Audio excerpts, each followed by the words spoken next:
ওগো পুরবাসী, তোমার আনন্দ গো, তোমার আনন্দ এলো দ্বারে, এলো এলো এলো গো, ওগো পুরবাসী। বুকের আঁচল খানি, সুখের আঁচল খানি, দুঃখের আঁচল খানি ধুলায় পেতে আঙিনাতে এলো গো, আনন্দ এলো দ্বারে, এলো এলো এলো গো, ওগো পুরবাসী, ওগো পুরবাসী। তোমার আনন্দ গো, তোমার আনন্দ এলো দ্বারে, এলো এলো এলো গো, ওগো পুরবাসী, এলো গো, ওগো পুরবাসী।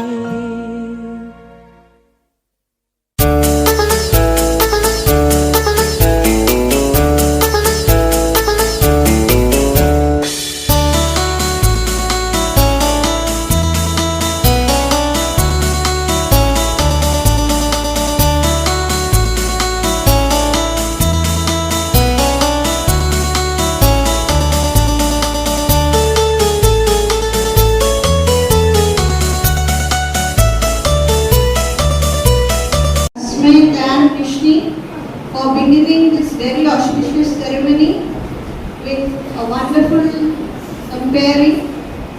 I welcome all the students who are sitting over here, my dear staff members. I think there are some others and parents, no? Fine.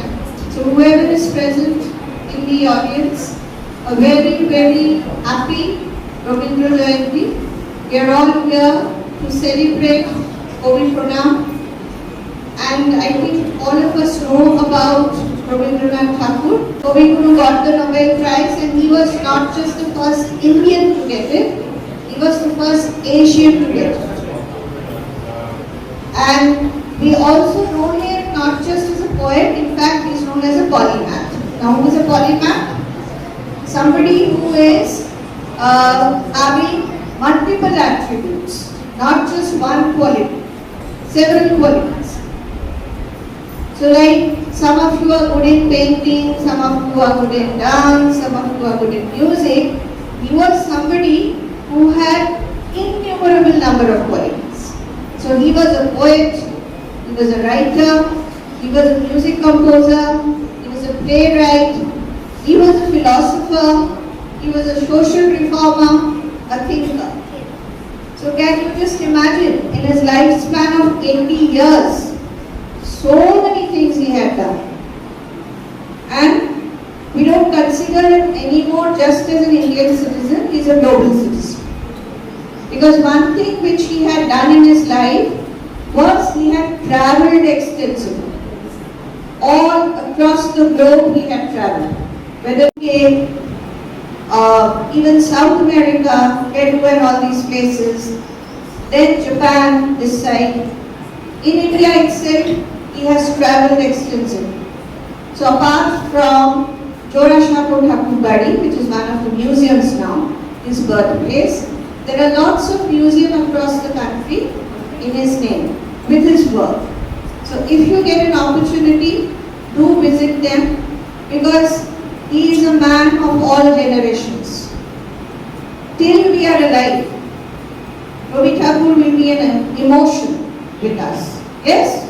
Isn't it? Always will be, not just the special day which is his birthday that we are trying to reminisce him or remember him.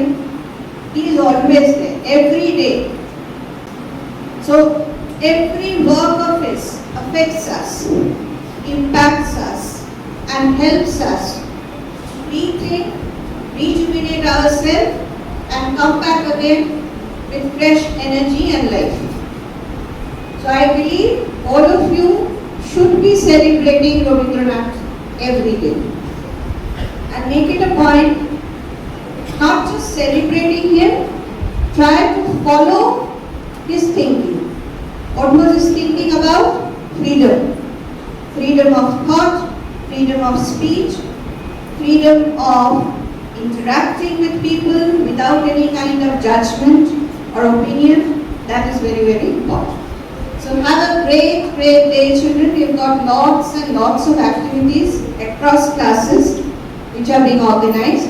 This, of course, the special one where our students have worked very hard over the past few weeks to present different kinds of activities and items in front of us.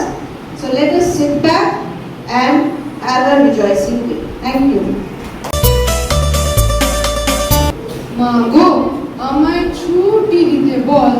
সকাল থেকে পড়েছি যে মেলা, এখন আমি তোমার ঘরে বসে করব শুধু পড়া পড়া খেলা। তুমি বলছো দুপুর এখন সবে, না হয় যেন সত্যি হলো তাই। একদিনও কি দুপুর বেলা হলে পিপে হলো মনে করতে নাই? আমি তো বেশ ভাবতে পারি মনে, সূর্যি ডুবে গেছে মাঠের শেষে, বাগদি বুড়ি চুপড়ি ভরে নিয়ে সাপ তুলছে পুকুর ধারে এসে। আধার হলো মাদার গাছের তলা, কালী ভয় এলো দিঘির চোখ। হাটের থেকে সবাই এলো ফিরে, মাঠের থেকে এলো চাষির দল। মনে করো না উঠল সাঝের তারা, মনে করো না সন্ধে হলো যেন। রাতের বেলা দুপুর যদি হয়, দুপুর বেলা রাত হবে না কেন? সোমঙ্গল বুধ এরা সব আসে তাড়াতাড়ি, এদের ঘরে আছে বুঝি মস্ত হাওয়াকারি। রবিবার সে কেন ভাবো এমন দেরি করে, ধীরে ধীরে পৌঁছায় সে সকল বাড়ির পরে। আকাশ বাড়ির তার বাড়ি কি দূর কি সবার চেয়ে, সে বুঝি না তোমার মতো গরিব ঘরের মেয়ে। সোমঙ্গল বুধের খেয়াল থাকবারই জন্যে, বাড়ি ফেরার দিকেও একটুও মনে। রবিবার কি কে যে এমন ভীষণ তাড়া করে, ঘন্টাগুলো বাজায় যেন ৮ ঘন্টার পরে। আকাশ বাড়ি তাইতে তার কাজ আছে সবচেয়ে, সে বুঝি না তোমার মতো গরিব ঘরের মেয়ে। সোমঙ্গল বুধের যেন মুখগুলো সব ভারী, ছোট ছেলের সঙ্গে তাদের ভীষণ আড়াআড়ি। কিন্তু শনির রাতের শেষে যেমনি উঠি জেগে, রবিবারের মুখে দেখি হাসিয়ে গেছে রেগে। যাওয়ার বেলায় যায় সে কেঁদে মোদের মুখে চেয়ে, সে বুঝি না তোমার মতো গরিব ঘরের মেয়ে। যখন যেমন মনে করি তাই হতে পাই যদি, আমি তবে এক্ষুনি হই ছামতি নদী। রইবে আমার দক্ষিণ ধারে সূর্য ওঠার পর, বাঁয়ের ধারে সন্ধ্যে বেলায় নামবে অন্ধকার। আমি কইব মনের কথা দুইবারেরই সাথে, আধিক কথা দিনের বেলায় আধিক কথা রাতে। যখন ঘুরে ঘুরে বেড়াই আপন গাঁয়ের ঘাটে, ঠিক তখনই গান গেয়ে যায় দূরের মাঠে মাঠে। গাঁয়ের মানুষ চিনি যারা নাইতে আসে জলে, গরু মহিষ নিয়ে যারা সাঁতরে ওপার চলে। দূরের মানুষ যারা তাদের নতুন দরবেশ, নাম জানিনে গ্রাম জানিনে অদ্ভুতের এক শেষ। জলের উপর ঝলো পলো টুকরো আলোর রাশি, ঢেউয়ে ঢেউয়ে পরীর নাচন হাততালি আর হাসি। নিচের তলায় তলিয়ে যেথায় গেছে খাটের ধাপ, সেইখানেতে তারা সবাই রয়েছে চুপচাপ। মনে মনে আপন মনে করছে তারা কি কে, আমারই ভয় করবে কেমন তাকাতে সেই দিকে। গায়ের লোকে চিনবে আমার কেবল একটুখানি, বাকি কোথায় হারিয়ে যাবে আমি সে কি জানি। এক ধারেতে মাঠে ঘাটে সবুজ বরণ শুধু, আরেক ধারে বালুর চরে রৌদ্র করে ধুধু। দিনের বেলায় যাওয়া আসা, রাত্রিরে থম থম, ডাঙার পানে চেয়ে চেয়ে করবে গা ছম ছম। আমি যখন পাঠশালাতে যাই আমাদের এই বাড়ির গলি দিয়ে, 10টা বেলায় রোজ দেখতে পাই ফেরিওয়ালা যাচ্ছে ফেরি নিয়ে, চুরি চাই সে হাঁকে, চিনের বোতল ঝুড়িতে তার থাকে, যায় সে চলে যে পথে তার খুশি, যখন খুশি খায় সে বাড়ি গিয়ে। 10টা বাজে, 10:30 বাজে, নাইকো তারা হয় বা পাছে দে, ইচ্ছে করে সেলের ফেলে দি, অগ্নি করে বেড়ায় নিয়ে ফেরি। আমি যখন হাতে মেখে কালি ঘরে ফিরি 4:30 বাজে, কোদাল দিয়ে মাটি কোপার মানে বাবুদের ওই বাগানের মাঝে, কেউ তো তারে মানাটানি করে, কোদাল কাছে পরে পায়ে পড়ে, গায়ে মাথায় লাগছে কত ধুলো, কেউ তো এসে বকে না তার কাছে, মা তো তারে পড়ায় না কার জামা, ধুয়ে দিতে চায় না ধুলো বালি, ইচ্ছে করে আমি হতেন যদি বাবুদের ওই ফুল বাগানের মালিক। একটু বেশি রাত না হতে হতে মা আমারে ঘুম পাড়াতে যায়, জানালা দিয়ে দেখেছে পথে পাগড়ি পরে পাহারাওয়ালা যায়। আধার গলি লোক বেশি না চলে, গ্যাসের আলো মিনিট মিটিয়ে চলে, লণ্ঠনটি ঝুলিয়ে নিয়ে হাতে দাঁড়িয়ে থাকে বাড়ির দরজায়। রাত হয়ে যায় 10টা 11টা, কেউ তো কিছু বলে না তার লাগি, ইচ্ছে করে পাহাড়ওয়ালা হয়ে ঘড়ির ধারে আপন মনে জাগি। ধন্যবাদ। এরা বর্জনা পুড়িয়ে ফেলে আগুন জ্বালো, আগুন জ্বালো,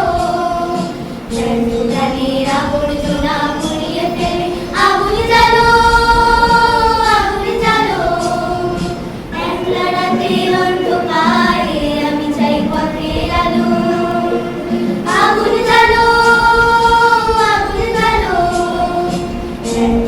এরা বর্জনা পুড়িয়ে ফেলে আগুন জ্বালো, আগুন জ্বালো।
কিছুতেই পড়বো না।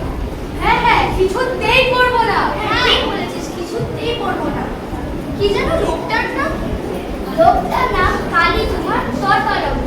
কিন্তু আমি ওর একটা মজার নাম দিয়েছি, কালো কুমড়ো টাটকা লঙ্কা। চল সবাই মিলে ওই গানটা করি। সবাই মিলে হাত ধরে দিয়ে উচ্চস্বরে গাইতে লাগলো। কালো কুমড়ো টাটকা লঙ্কা দেখিয়ে দেবো লবডঙ্কা। কালো কুমড়ো টাটকা লঙ্কা দেখিয়ে দেবো লবডঙ্কা। এমন সময় আরখোলা স্টেশন থেকে এক বৃদ্ধ ভদ্রলোক কামরায় ঢুকলেন। তার কাঁধে এক পুঁটুলি আর হাতে একটি পুতুল। এই যে বুড়ো দাদু, এখানে জায়গা হবে না, যাও অন্য কামরায় যাও। ভিড় বাবা, কোথাও জায়গা নেই, আমি এই কোনায় বসে থাকবো, তোমাদের কোনো অসুবিধে হবে না।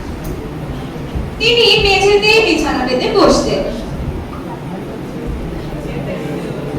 তা বাবা, তোমরা যাচ্ছ কোথায়? আনন্দে যাচ্ছ? আমরা শ্রাদ্ধ করতে যাচ্ছি। শ্রাদ্ধ? কার শ্রাদ্ধ বাবা? কালো কুমড়ো টাটকা লঙ্কা। বলে ছেলেরা আবার হো হো করে হাসতে লাগলো। ভদ্রলোক মৃদু হাসলেন। আসানসোল স্টেশন।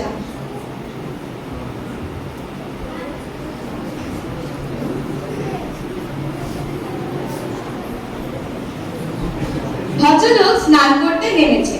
এমন সময় ছেলেরা তার হাড়ি পুটুলি ইত্যাদি নিয়ে নাড়াচাড়া করছে।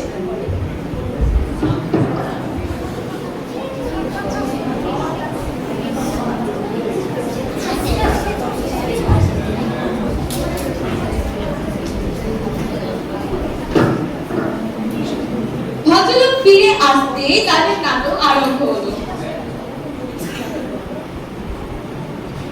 এই যে মশাই, এখানে থাকবেন না, দেখুন না ইঁদুরের কত উৎপাত। ইঁদুর? সে কি কথা? হ্যাঁ, ইঁদুর। দেখুন না, আপনার ওই পুকুরিতে মোড়া ওই মুরগি, বদনা এবং ওই ল্যাকড়ায় ভরা আম সব ওরা সাবার করে দিয়েছে, কিচ্ছু বেঁচে রাখা। আহারে, ইঁদুরের বোধহয় বড্ড খিদে পেয়েছিল। আপনি রাগ করলেন না? তা ছাড়ুন, ওদের জাতটাই এরকম, খিদে না পেলেও খেয়ে নিচ্ছে।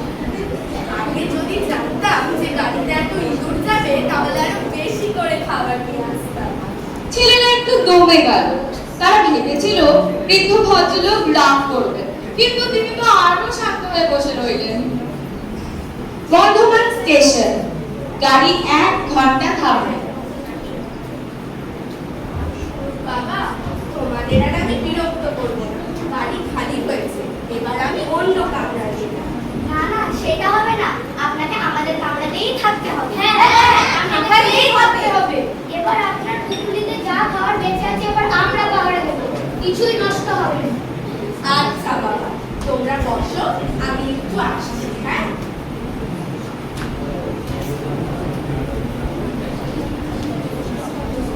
কিছুক্ষণ পর ভদ্রলোক ফিরে এলেন, সঙ্গে একজন মিঠাইওয়ালাকে নিয়ে। রসগোল্লা, সন্দেশ, মিষ্টি চাই, মিষ্টি। রাখুন এখানে, রাখুন।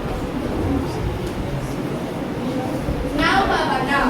এবার আর ইঁদুরের ভোজে কোনো অনুতাপ হবে না, মন ভরে খাও। নাও নাও, সবাই নাও। হুররে! টিচার, আপনি তো খুব ভালো লোক। হ্যাঁ? আপনি কোথায় যাচ্ছেন আর আপনি কি করছেন? কাজ দেখতে যাচ্ছি বাবা, আমি তুলো করবো, সমস্যা। তাহলে তো হয়ে গেল। আপনি চলুন না আমাদের সাথে। তা তোমাদের কর্তারা আমাকে রাখবেন কেন? রাখতেই হবে, আমরা ওই কালো কুমড়ো টাটকা লঙ্কার কাছে কিছুতেই পড়বো না। হ্যাঁ, পড়বোই না। ভারী মুশকিলে ফেলবে। তোমাদের সেক্রেটারি বাবুর যদি আমাকে পছন্দ না হয়, পছন্দ করতেই হবে, না হলে আমরা সবাই স্কুল ছেড়ে চলে যাবো। কি রে, তাই তো? হ্যাঁ, ঠিক বলেছিস। আচ্ছা, বেশ, আসুন, আসুন আপনি আমাদের সাথে। চলো। গন্তব্য স্টেশন। ট্রেনের কামরা থেকে ছেলেরা আর বৃদ্ধ ভদ্রলোক নামছে। প্ল্যাটফর্মে সেক্রেটারি বাবু দাঁড়িয়ে আছেন।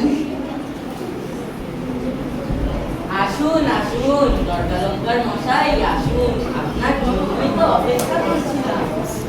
নমস্কার সেক্রেটারি।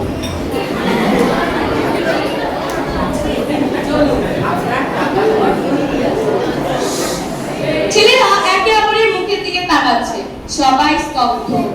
ওরে, ইনি তাহলে তর্কা লঙ্কার মশাই।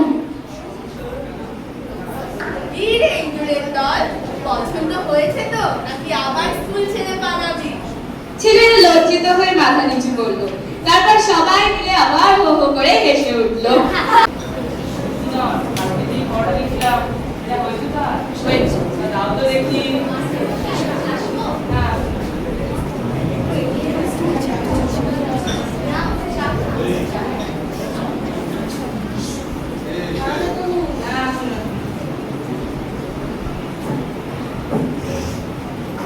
মধুসূদন পড়াশোনা কেমন করছে কালেজা বাবু? আগে পড়াশোনা অত্যন্ত দুষ্টু বটে, কিন্তু পড়াশোনা খুব মজবুত। কখনো একবার বই দুবার বলে দিতে হয় না। একে আমি একবার পড়িয়েছি, কেউ কখনো বলে না। বটে, তা আজ আমি একবার পরীক্ষা করে দেখি। তা দেখুন না। কাল মাস্টার মশাই এমন মার মেরেছে যে আজ ওকে চটচট করছে। আজ ওর শত্রু, আজ ওকে তাড়াবো। কিরে নেবো, পুরানো পড়া সব মনে আছে তো? মাস্টার মশাই যা বলে দিয়েছেন তা সব মনে আছে। আচ্ছা বলতো, ভিত কাকে বলে? যা মাটি ফুড়ে ওঠে। একটা উদাহরণ দে। কেঁচো। হ্যাঁ, কি বলবি? রসুন, এখন ওকে কিছু বলতে। আচ্ছা, তুমি তো পদ্য পাঠ করেছো, কাননে কি ফোটে বলো দেখি? কাটা। কি মশাই মারেন কেন? আমি কি মিথ্যে কথা বলছি? আচ্ছা, সিরাজউদ্দৌলাকে কে কেড়েছে? ইতিহাস কি বলে? ওকা আজকে মিছি মিছি মার খেয়ে মরছি। শুধু সিরাজউদ্দৌলা কেন, সারা ইতিহাস কেন পোকায় কেটেছে। এই দেখুন। আচ্ছা, ব্যাকরণ শিক্ষা হয়েছে? হয়েছে। কর্তা কাকে বলে? একটা উদাহরণ দিয়ে বুঝিয়ে দাও দেখি। কর্তা ওপাড়া জয় মুন্সি। কেন বলো দেখি? কারণ তিনি সারাক্ষণই ক্রিয়াকর্ম নিয়েই থাকে। তোমার মাথা। আজকে ওটা মাথা না, ওটা পিঠ। আচ্ছা, ষষ্ঠীবাক্য কাকে বলে? জানি। ওটা বিরূপণ জানি, ওটা বিরূপণ জানি, ওটা ষষ্ঠী তৎপুরুষ। অঙ্ক শিক্ষা হয়েছে? হয়েছে। তোমাকে 6:30 সন্দেশ দিয়ে বলা হলো 5 মিনিট বাকি যা সন্দেশ থাকবে তা তুমি তোমার ছোট ভাইকে দেবে। তোমার একটা সন্দেশ খেতে সময় লাগে 2 মিনিট। তাহলে তুমি তোমার ছোট ভাইকে কটা সন্দেশ দেবে? একটাও নয়। আর কেমন করে? সব খেয়ে ফেলবো, একটাও দিতে পারে। একটা দরকার যদি প্রত্যহ ইঞ্চি করে উঁচু হয়, তাহলে এবারে বৈশাখে এটা 10 ইঞ্চি ছিল, ফের বৈশাখে এটা কত ইঞ্চি হবে? যদি সেই গাছ বেঁকে যায় তাহলে বলতে পারি। যদি সেই গাছ শীতে শুতে থাকে তাহলে ভেবে দেখলেই পাওয়া যায়। আর যদি সেই গাছ ইতিমধ্যে শুকিয়ে যায় তাহলে তো কোনো কথাই নেই। মার নেই তো তোমার বুদ্ধি করে না। লক্ষ্মী ছাড়া আমি তোমার পিঠায় লাল করবো, তবে তুমি দিতে হবে। আগে মারের জন্য অনেক শীতে জিনিসও বেঁকে যায়। ওটা আপনার দোষ। আসলে মারপিট করে খুব কমই কাজ। কথায় আছে গাধা পেটালে ঘোড়া হয় না, কিন্তু অনেক সময় ঘোড়া পেটালে গাধা হয়ে যায়। সেইভাবে বেশিরভাগ ছাত্র শিখতে পারে, কিন্তু বেশিরভাগ মাস্টারমশাই শেখাতে পারে না। আপনি আপনার বেদ নিয়ে প্রস্থান করুন, অনুষ্ঠানের পিঠটা করে উঠলো, তারপর ওকে আমি পড়াবো। বাঁচা গেল। বাঁচা গেল স্যার। এই ছেলেকে পড়ানো মজুরের কর্ম, কেবলমাত্র ম্যানুয়াল লেবার। একটা ছেলেকে 30 দিন খুঁজে মাত্র 5টি টাকা পায়। সেমিনারেতে মাটি কোপালে 10টি টাকা হয়।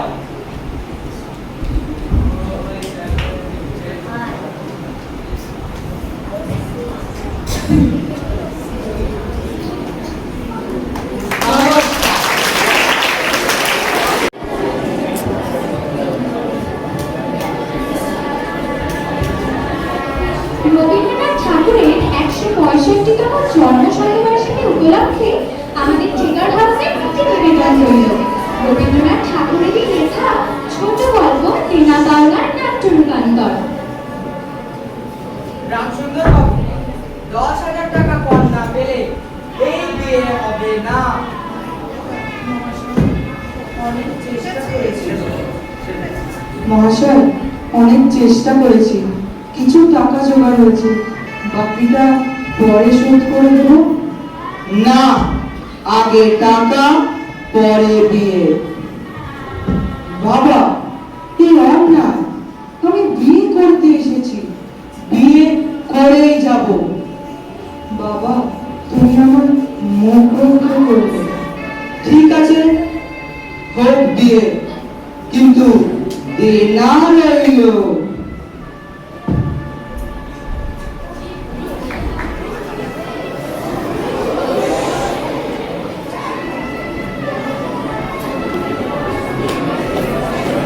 বিয়ে সম্পন্ন হয়, পরে স্বামী বিদেশে চলে যায়।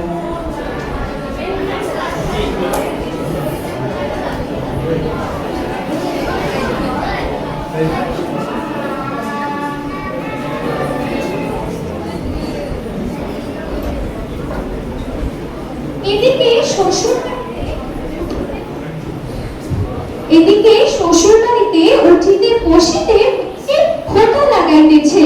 পিতৃগৃহের নিন্দা শুনিয়া ঘরে দ্বার দেওয়া নীলুবালার পিতৃগৃহের মধ্যে দাঁড়াইয়াছে। বিশেষত শাশুড়ি রামপ্রসাদ কিছুতেই দেখে না। যদি কোনো প্রতিবেশিনী কোনো ত্রুটি হতে শাশুড়িকে বলে ঢের হয়েছে, অর্থাৎ বাপ যদি পুরা দাম দিত তো মেয়ে পুরা দাম পাইত।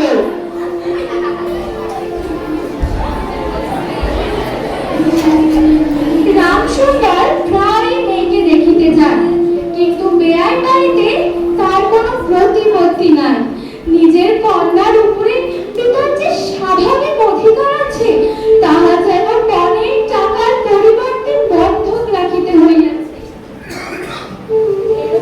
এরকমই একদিন কোটি কত টাকা রুমালে বাঁধিয়া রামসুন্দর মেয়ের শ্বশুর বাড়ির পানে রওনা হলেন।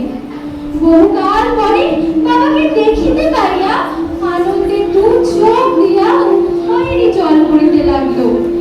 বাপও কাঁদে, মেয়েও কাঁদে, দুজনের কেহই আর কথা কহিতে পারে না।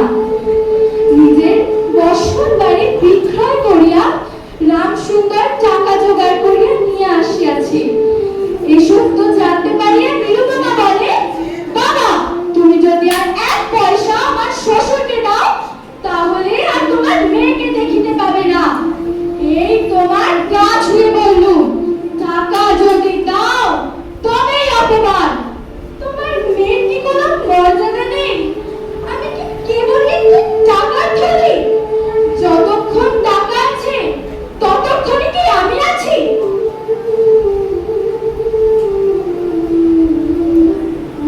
রামসুন্দর ফিরে যান। এই রামসুন্দর যে টাকা নিয়ে এসেছিলেন এবং কন্যার নিষেধে সে টাকা না দিয়াই চলিয়া গিয়েছে, সে কথা নিরুপমার শ্বশুর বাড়িতে আর গোপন রইল না।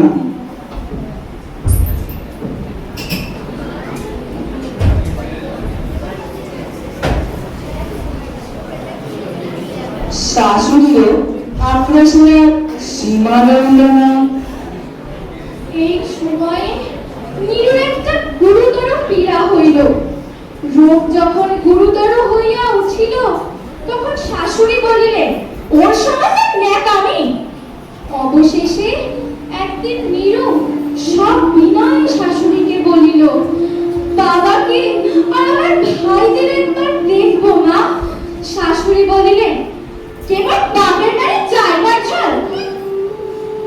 এরপর যেদিন সন্ধ্যার সময় নীলুর শ্বাস উপস্থিত হইল, সেই দিন প্রথম ডাক্তার দেখিল এবং সেই দিনই ডাক্তারের দেখা শেষ হইল। রামসুন্দরকে সান্ত্বনা দিবার সময় তাহার মেয়েতে কিরূপ মহাসমরার মৃত্যু হইয়াছে সকলেই তাহার বর্ণনা করিল।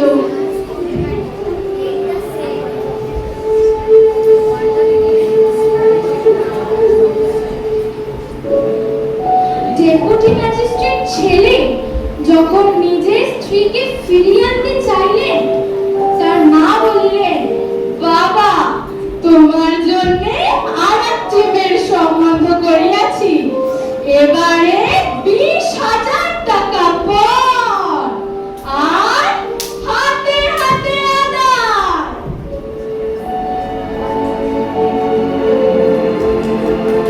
এখানে আমাদের দেনা পাওনার নাট্য রূপান্তর সমাপ্ত।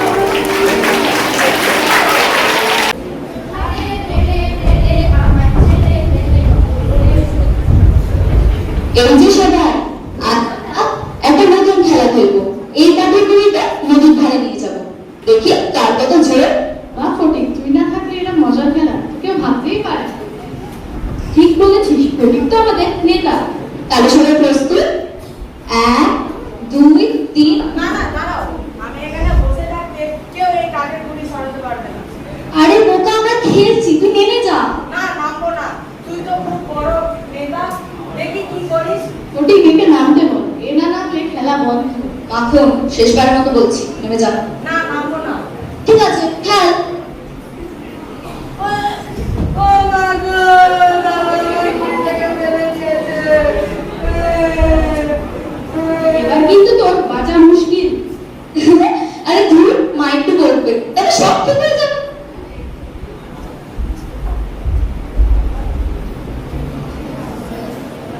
খেলা শেষে মার কাঁধে যায় মাখন।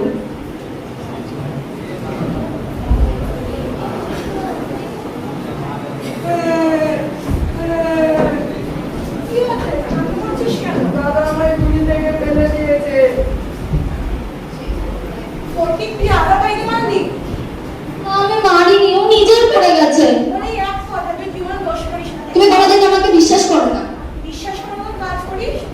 মানছি আমি একটু দুষ্টুমি করি, তাহলে সব দোষ আমার। আরে ভাই, এসে বসো, কতদিন পরে এলে তুমি। আর বলো না, এই ছেলেটা আমার গান জ্বালিয়ে দিয়েছে। একটু নয়, খুব বেশি।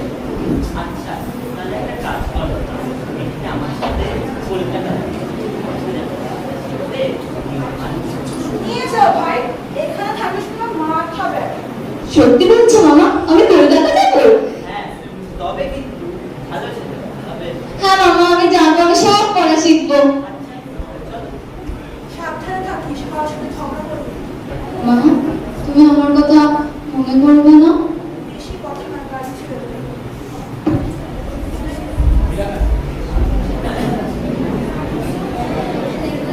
নতুন জীবন, নতুন যাত্রা ফটিকে। এবার সে মাঠ, নিজের জন্মস্থান ছেড়ে এলো কলকাতা। এক অচেনা জীবনে প্রবেশ করলো সে। মামা, এখানে কত গাড়ি, কত লোক, কেউ কাউকে চেনে না জানো।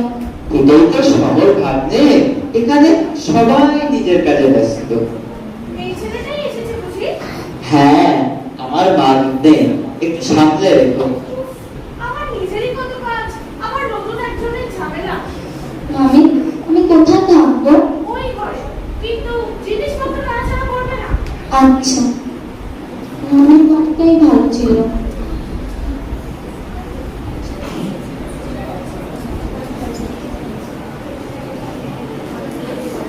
নতুন জীবনে এক ধাপ এগিয়ে ফটিক স্কুলে ভর্তি হয়, কিন্তু সেখানেও তাকে সহ্য করতে হয় নানা অপমান।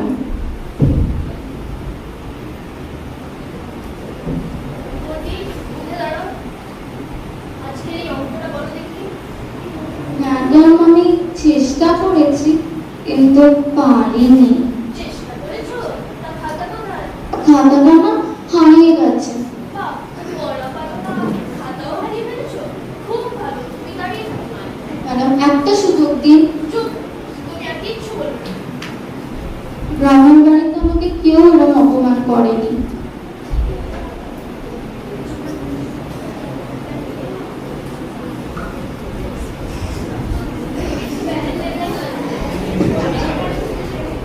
ধীরে ধীরে একাকিত্ব ফটিককে গ্রাস করতে শুরু করে। সে একান্তে রাতের জানালার বাইরের দিকে তাকিয়ে চাঁদ দেখছে। তার নিজের মা ও বন্ধুদের কথা স্মরণ করছে। এখনো থেকে? কাল আবার স্কুল আছে তো? মামি, আমি বাড়ি যেতে চাই। বাবা, এত তাড়াতাড়ি বাড়ি যাওয়ার জন্য মন কেমন করলে চলবে? শুয়ে পড়ো।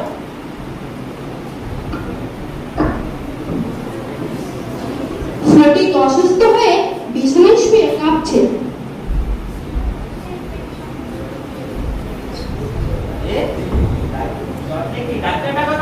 দাঁড়াও, আমি এক্ষুনি লোক পাঠাচ্ছি। মামা, আমি বাড়ি যেতে চাই। হ্যাঁ বাবা, বাড়ি যাবি, তাড়াতাড়ি সুস্থ হয়ে ও। মাকে ডাকো না। হ্যাঁ, আমি তোর মাকেই ডাকার ব্যবস্থা করছি। ধীরে ধীরে ফটিকের চোখে ভেসে আসছে ফেলে আসা মাঠ ঘাট এবং তার খেলার সাথীদের কথা।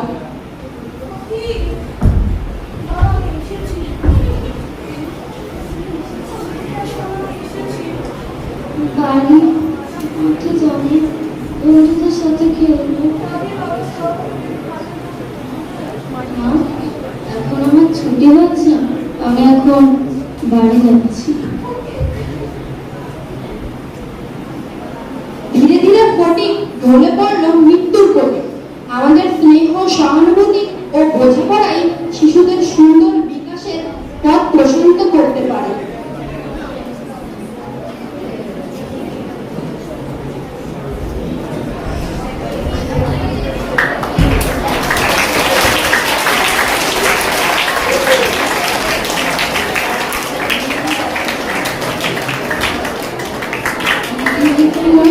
রোদ এসেছে, বাদল গেছে টুটি, আহা হা হা হা। আজ আমাদের ছুটি ও ভাই, আজ আমাদের ছুটি, আহা হা হা হা।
জন্য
জন্মদিনের ললাট দেখতে হবে ক্যালেন্ডার, জিজ্ঞেস করতে হয় না তারিখটা কবে।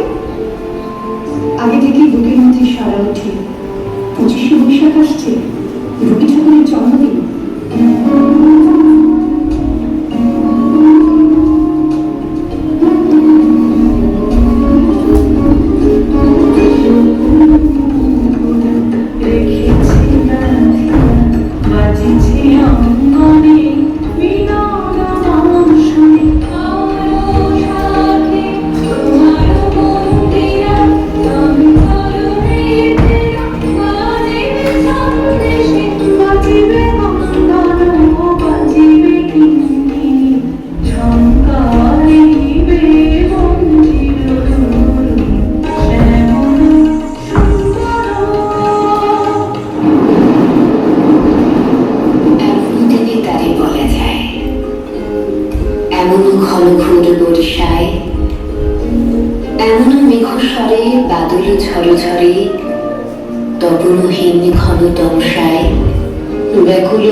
কুণ্ডলী থেকে থেকে চমকায়, যে কথা এ জীবনে রহিয়া গেল মনে, সে কথা আজই যেন বলা যায়।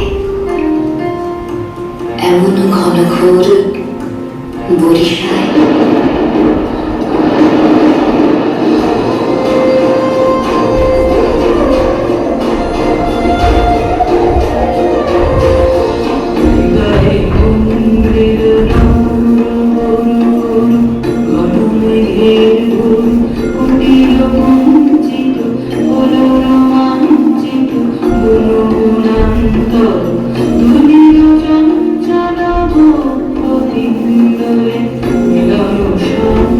শিকড়